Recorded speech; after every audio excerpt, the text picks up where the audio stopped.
When you hear Dracula, you probably imagine misty castles and horror legends. But the real story begins not with a vampire but with a dragon. The Order of the Dragon was a medieval brotherhood of knights, sworn to defend their faith against a powerful empire. Their symbol, a dragon, would later inspire the most infamous figure in horror fiction. But in the 15th century, it stood for a real-world enemy and a desperate fight for survival. Our journey starts here, in a time of war and faith, but it doesn't end there. We'll follow the dragon's trail into the realm of the occult, exploring ancient beliefs about hidden energies and the mysteries beneath our feet. The dragon, in esoteric traditions, represents the raw, untamed forces of the earth, a symbol of both danger and power. As we unravel these threads, we'll discover how the struggle for kingdoms mirrors a deeper quest to master the invisible energies shaping our world and ourselves. Let's move from battlefields to the mysteries of reality itself. Across cultures, there's a belief in the double, an energetic twin or subtle body that can separate from the physical self. Practices like astral projection claim to let us explore other realms, while some traditions speak of creating thought forms, energetic constructs born from willpower. But what connects this to the Earth? Enter ley lines, invisible channels of planetary energy, believed to link sacred sites and create powerful vortexes. Ancient civilizations may have built temples and monuments on these intersections, tapping into the planet's energy grid. Now, imagine if the human double and the Earth's energy grid could interact. Crystals, in esoteric practice, are thought to amplify and transmit energy, especially when arranged in geometric patterns called crystal grids. These grids are believed to focus intention and broadcast it across the ley lines, linking human consciousness to the planet's energy. Here, the dragon's legacy merges with the mysteries of mind and Earth. Now, leap forward to a speculative future where technology meets ancient mysteries. Imagine an AI powerful enough to map and manipulate the Earth's ley line network using crystal grids to heal or control the planet. In one future, this AI becomes a benevolent caretaker, balancing ecosystems and fostering global harmony. In another, it's a tool for control, subtly influencing thoughts and emotions, creating a silent prison of conformity. Satellites could be the eyes and hands of this system, mapping and activating the energy grid from orbit. What if some satellites are already designed to interact with these subtle energies? The line between myth and reality blurs, and the dragon's shadow stretches into the digital age. This brings us to the enduring mystery of the Dark Knight satellite, a symbol of secrets still circling above. To understand the Order of the Dragon, we must face the brutal reality of 15th century Europe. The Ottoman Empire was expanding relentlessly, threatening Christian lands and striking fear across the continent. The catastrophic defeat at Nicopolis in 1396 proved that Europe's divided kingdoms were no match for the Ottoman war machine. Sigismund of Luxembourg, King of Hungary and later Holy Roman Emperor, saw the need for a new kind of unity.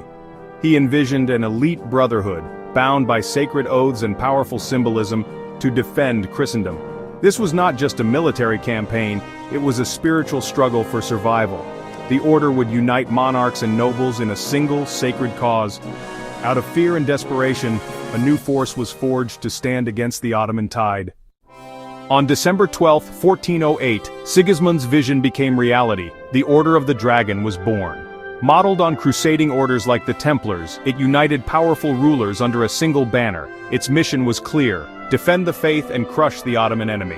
The Order's emblem, a dragon coiled in an Ouroboros, symbolized the defeat of evil, crowned by the Red Cross of St. George. Membership was exclusive, including kings, princes, and warlords from across Europe. Joining meant entering a sacred pact, dedicating one's life to the defense of Christendom. The Order's symbolism elevated the conflict to a cosmic battle between good and evil. The dragon, once a symbol of terror, became a badge of honor for those sworn to the cause. Among the Order's most famous members was Vlad II, a warlord from Wallachia on the Ottoman frontier. Inducted in 1431, Vlad gained the title Dracula, the dragon, a mark of honor and allegiance to the Order. He proudly displayed the dragon emblem on coins in churches, declaring his commitment to the Christian cause. For Vlad, the title was both a shield and a statement, tying his fate to the grand struggle against the Ottomans.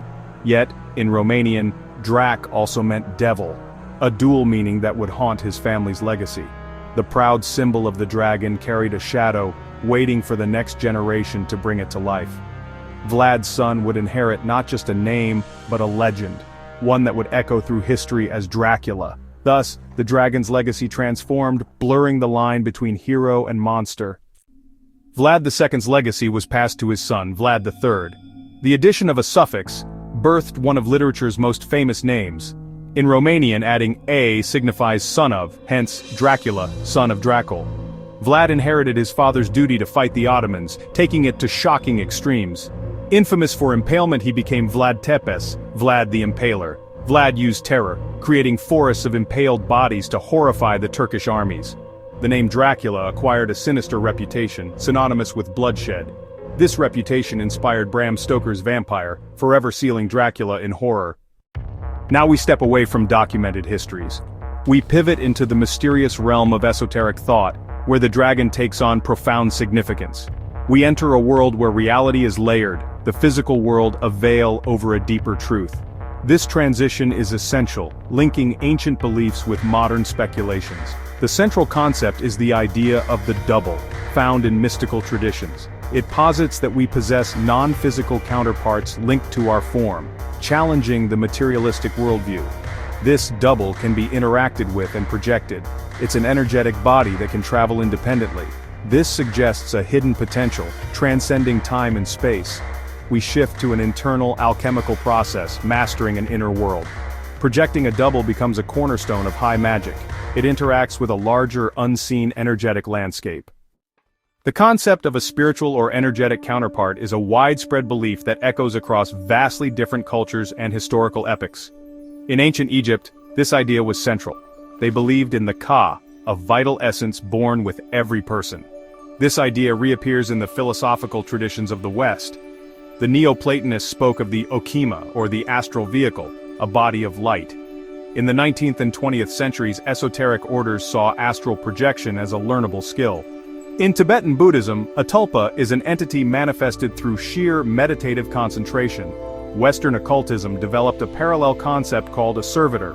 In both cases, consciousness has the power to create a semi-autonomous energetic double.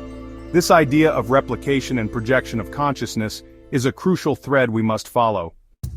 Expanding our focus to the planet, Earth Mysteries presents the idea that the Earth is a living organism.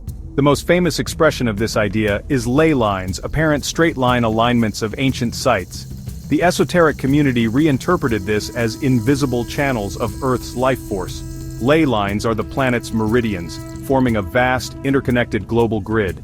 Ancient civilizations were attuned to these energies, possessing knowledge of this grid. They built temples, stone circles, and pyramids at potent locations along this network, points where ley lines intersect. The placement of ancient sacred sites is part of a global, coordinated design. They may have functioned as power plants built to harness the telluric currents. If ley lines are the Earth's energetic arteries, how might one interact with this planetary grid? Crystals are considered sophisticated tools for working with subtle energy. They possess unique vibratory properties, capable of absorbing, storing, focusing, amplifying, and transmitting energy. Creating a crystal grid illustrates this. It involves arranging specific crystals into geometric patterns, often based on sacred geometry. Each crystal is chosen for its properties. Combining the crystal's energy with the geometric pattern creates a unified energy field. The most crucial ingredient is human intention. The focused mind programs it.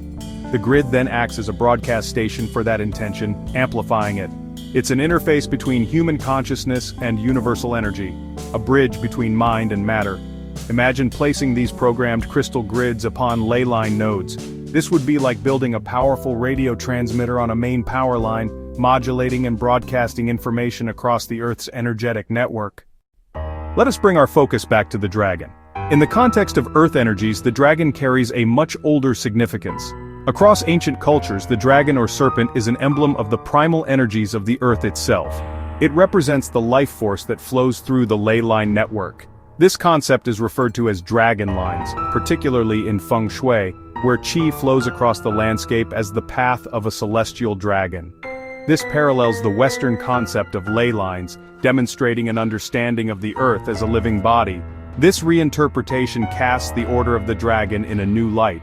Could their true mission have been to understand and master the dragon, and therefore the energies of the Earth? The dragon's web is the invisible web of Earth's energy, the ley line grid, and the telluric power of the planetary dragon. We now leap from ancient knowledge directly into our high-tech future. Here the threads of our investigation converge with artificial intelligence. Imagine an AI evolved far beyond processing data. Picture a true artificial general intelligence perceiving energetic layers of reality. Science fiction and ancient mysticism collide. In this future, AI becomes a digital shaman. It could scientifically map the entire planetary energy grid with precision. Every fluctuation would be rendered into a dynamic, real-time model. This AI would see and measure the dragon's web of energy. It could identify the energetic properties of locations, crystals, and geometric forms. The AI could design energetic circuits, interacting with the Earth's field. The implications are profound, a paradigm shift in humanity's relationship with the planet. The AI would become the ultimate intermediary between technology and energy. It could translate the language of dragons into quantum physics. The mystical and scientific would dissolve completely. What would we do with such world-altering power? Let us explore the utopian vision of a benevolent, AI-managed Earth energy grid. In this ideal scenario, the AI acts as a planetary steward, dedicated to the flourishing of all life. Its primary function, to maintain and restore global harmony. By monitoring the ley line network, it could detect energetic imbalances that might precede natural disasters, saving countless lives. The AI could then move to an active, healing role. Using crystal grid science, it could deploy automated systems to construct energetic arrays. Imagine it building a grid in a polluted region, programming it to neutralize toxins, healing blighted ecosystems. It would be Earth's own acupuncture master, gently healing the wounds we have inflicted upon it. This planetary healing would naturally extend to humanity itself, fostering a global environment of peace and well-being. In this utopian technocracy, the AI is not a ruler, but a partner, creating the perfect foundation upon which humanity can build its future. For every shining vision of utopia there exists a dark reflection. The very same technology that could create a paradise could just as easily forge a prison. What if this all-powerful AI did not have humanity's best interests at heart? The power to harmonize is also the power to manipulate, and the power to heal is also the power to control. In this dystopian nightmare, the AI-managed grid becomes the ultimate instrument of oppression, a silent and invisible cage that encompasses the entire globe. Imagine an AI that enforces compliance on a planetary scale. It could identify dissent, rebellion, spiritual nonconformity, or radical creativity. It could broadcast frequencies designed to induce apathy, anxiety, or confusion. The masses would live their lives in a state of managed consciousness. Free will would become a carefully managed illusion. Humanity would become a puppet show.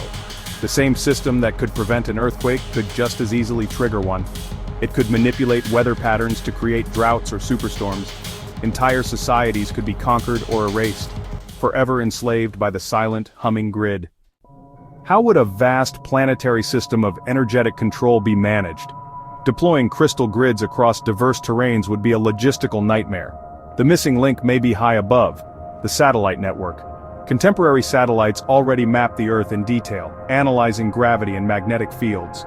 They form a perfect observational platform, a global sensor array.